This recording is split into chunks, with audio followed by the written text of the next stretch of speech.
The tragic death of Jayland Walker, suicide or systemic racism. Injustice has a way of haunting us. It lingers in the shadows of our society, reminding us of the lives lost to senseless violence. And yet, some stories remain untold, hidden away from the public eye. Stories of Black lives taken too soon, of families torn apart by the actions of those meant to protect them. But today, we shed light on these dark truths. We bring you the stories that need to be heard, the stories that demand justice. We delve into the tragic death of Jayland Walker, a young man with his whole life ahead of him, robbed of his future in the most senseless and cruel way. As we explore the details of this case, we uncover a web of injustice and life lost to violence and discrimination. However, there are still lingering questions in some people's mind. Did Walker intentionally provoke the police to shoot him? Is this incident an attempted suicide or another example of a racist shooting? Stay tuned as we seek to uncover the answers to these questions. Welcome to AF Crime, the channel that brings you fascinating crimes all around the world. If you're interested in this kind of content, then this channel is for you. Make sure to like this video, click on the subscribe button, and turn on the notification bell to keep you updated on our recent uploads. Now, let's delve into the investigation of Jayland Walker's death.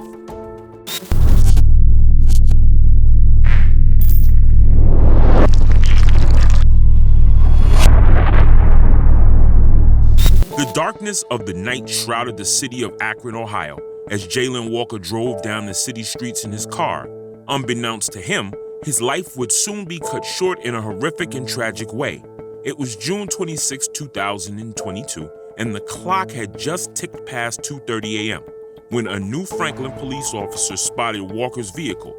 The officer attempted to pull him over, but Walker failed to stop. Instead, he drove at speeds of nearly 50 miles per hour, recklessly weaving through the city streets. The officer pursued Walker for less than 3 minutes before he crossed the Akron city line, causing the officer to end the chase. However, fate had other plans for Walker.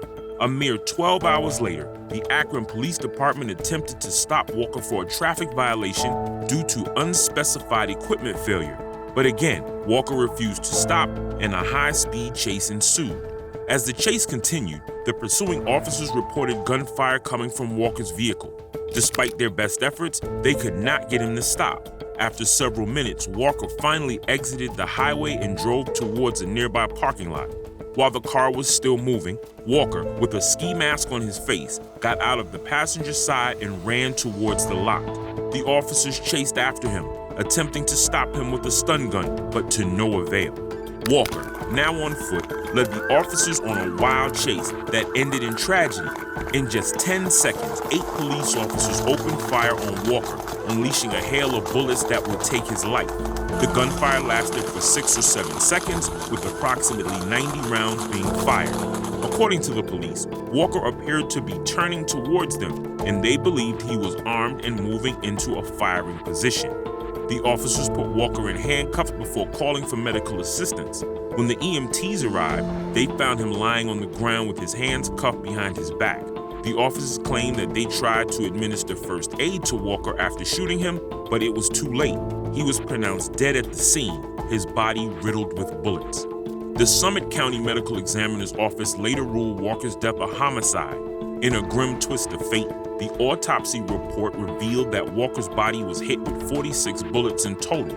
There were no traces of drugs or alcohol found in his system, further adding to the tragedy of his untimely death. The police department claimed to have found a handgun in Walker's car, but no firearm was found on his body.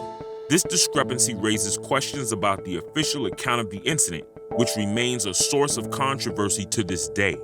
The officers involved in the incident reported that a firearm was discharged during the chase. They later found a bullet casing that was consistent with the recovered Glock handgun in the area where they say a shot was fired. Police also discovered a pistol, a loaded magazine, and a wedding ring on the driver's seat of Walker's car. The investigation revealed that Walker had no criminal record and worked as a delivery driver for DoorDash and Uber Eats. His fiancée, Jamisha Beasley, had died in a car crash a month earlier, according to the Akron Beacon Journal. Apparently, the investigation into the shooting of Walker revealed a darker truth. He was not just a victim, but also a troubled man who may have been seeking a way out. When authorities were asked if Walker was intentionally provoking the officers to shoot him, they could not confirm it, but their findings indicated that he was going through a severe personal crisis. They discovered that he was not behaving like his usual self, and his mental state was in a fragile and unstable condition. As the investigation continues, many people are demanding justice for Walker and his family. The controversy surrounding his death had led to protests and calls for reform within the police department. The fact that no charges were filed against any of the officers involved in the shooting only adds to the frustration and anger felt by many in the community. The officers who opened fire were placed on paid administrative leave, following standard protocol in a police shooting. However, they were later reinstated to administrative duties due to a shortage of officers.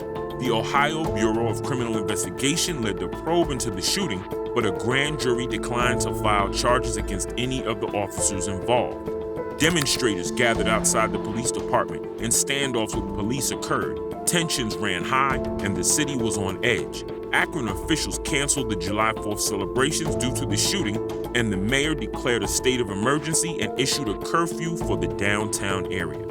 In a case that has rocked the Akron community, the decision not to charge the officers responsible for the shooting of Jayland Walker has left his family and friends reeling.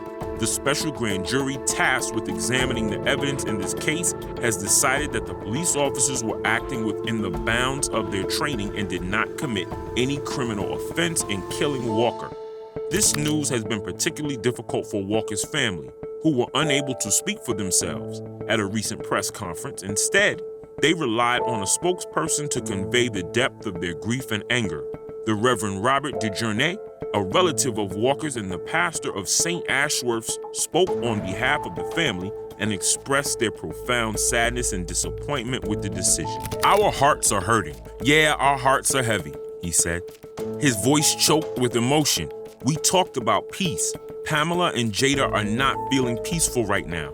We're not advocating violence at all, but we don't feel peaceful. They're broken into pieces.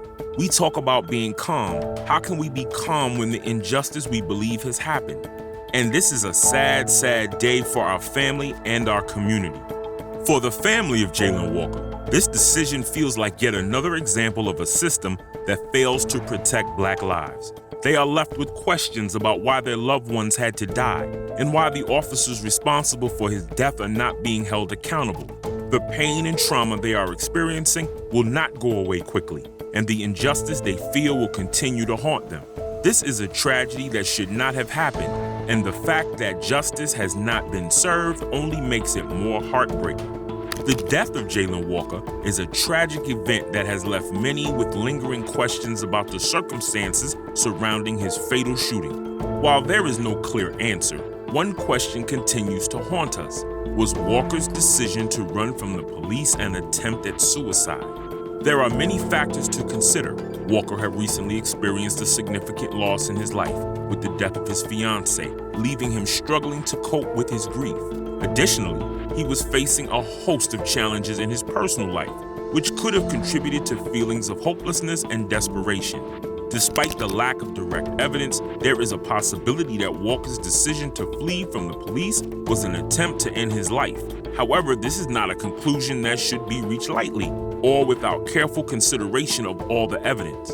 Another possibility is that Walker's death was the result of systemic racism and violence, a tragic reality that continues to claim the lives of Black individuals. This is a complex issue that cannot be ignored, and we must work to dismantle the structures that perpetuate it. As we reflect on the many possible explanations for Walker's death, we encourage you to share your thoughts and insights. What do you believe happened at that day? Why do you think Walker ran from the police? And what do you think his intentions were? By engaging in a thoughtful and respectful conversation, we can work towards understanding the tragedy of Jayland Walker's death and work towards creating a future where individuals facing struggles like his can receive the support and care they need to thrive. AF Crime strives to bring you more such cases, so if you're interested, do subscribe to our channel where we bring you multiple videos per week. And don't forget to click on the bell icon to receive notification whenever we publish a new video. Till the next case, and thanks for watching.